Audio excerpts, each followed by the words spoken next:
That's right, Megan. 8 senators have signed on to the resolution. It is the first step in a potential move toward a new flag that starts with a change in the current rules that are on the books.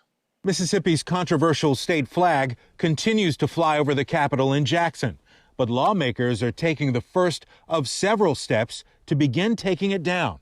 The Confederate battle flag in the canton of the Mississippi state flag is seen by many as an emblem that doesn't include everyone who lives here. We should have a flag in Mississippi that represents all Mississippians and not some, a flag that represents unity and not division, a flag that represents healing and reconciliation and not hate. Senate Minority Leader Derek Simmons has introduced a resolution along with 7 other fellow senators. The suspension measure will have to be voted on by all 52 state senators. And we need 2/3 vote, so we need about 35 senators to vote to suspend the rules, to consider the resolution and move forward on changing the current flag. Senate Bill 2446 came before the Senate on March 3rd, before the pandemic suspended the legislative session.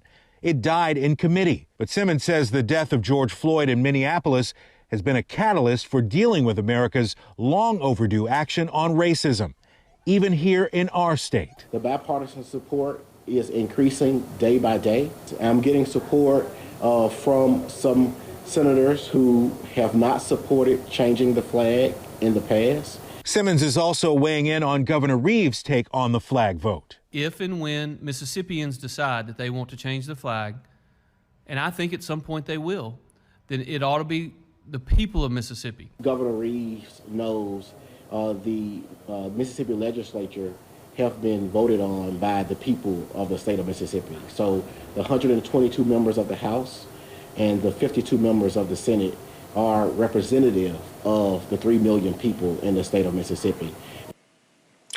Now, Senator Simmons says all eyes are on Mississippi, and it's a new day, especially for African Americans and people of color who've dealt with the pandemic of racism in America for hundreds of years, long before the pandemic of COVID-19 over just the past few months. Reporting live from home tonight, Troy Johnson, 16 WAPT News at 10.